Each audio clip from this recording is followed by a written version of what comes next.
So, we're in the Morwell Youth Club, is that right? Yep. Morwell Youth Club.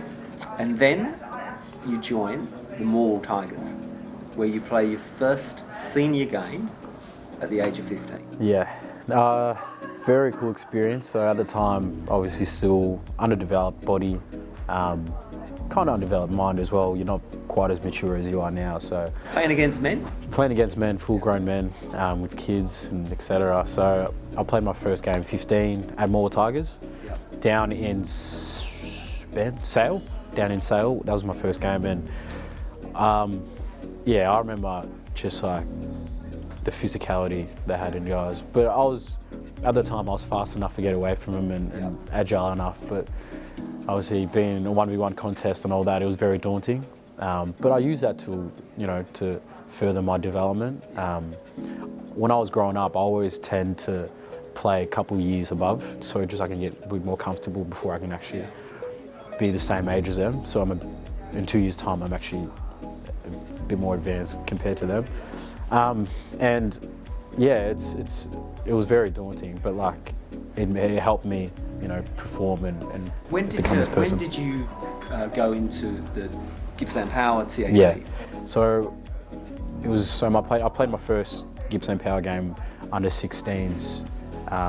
It was a carnival, 3-game carnival, so we did that when I was 16, and then I turned 17 is when I started debuting for the TAC Cup, the under 18s team. Yeah, so I had a good year that year. Who did you meet from Connor Sports? Paul Connor? Yeah. So I met Paul. So I met Paul that year. I started playing senior footy at the Gippsland Power. So it also helped as well because I went to school with Paul's son, Charlie. So yeah, we were in the same group as well, house group as well, growing up. So yeah. And so then you finally find yourself in 2017 in the rookie draft. Yes, yeah. So I got picked up as a Category B rookie. What does that mean? So it's obviously for people born overseas and parents that are born overseas, that the club can have a look at you. So the clubs have different zones. So lucky for me, Hawthorn had Gippsland as the zone, so they were able to have players there and use them as the Hawthorn Academy. So I was able to train with the group before I got drafted and learn some stuff. So you trained with Hawthorn? When I was in school, yeah, and I was able to go back to school and brag about being able to play or train with Ruffy and guys like that. So and so being drafted as Category B rookie, it was an unbelievable experience. The emotion of the occasion? Emotion was obviously, so the club told me that if you didn't get picked up in the national, that will take you on the rookie.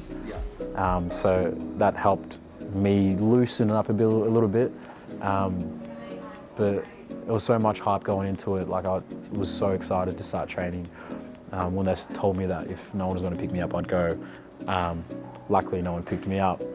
So Hawthorn picked me up. So yeah. And your heart was set on Hawthorn? My heart was set on Hawthorn. Yeah. Because I've been training with them, met the coaches, met the players there, and I haven't looked back since, and I'm loving it there. So you make in your first season, you play a few games. For at Box Hill. How was that? Was it another standard up again? Another standard up again, and we had an unbelievable season that year. The connection we had with each other was like no other. We obviously won the premiership that year as well. Who did you beat in the final? So we beat Casey Demons, which is Melbourne. So the first half we were getting smacked. I think we were down by 30 points or so, maybe more. And we hadn't kicked a goal or whatever. Or I think it was second quarter we kicked a goal, but we looked out of it. But then for us to just regroup, reunite again, and go in the change rooms and really be optimistic still and come back and win was what made it really special. And it was an unbelievable experience. Premierships are like that. Yeah, and we still keep in contact to this day. We've got a Facebook group chat that we chat with and message each other on that. So we've got a 5-year reunion this year as well. So good. Yeah.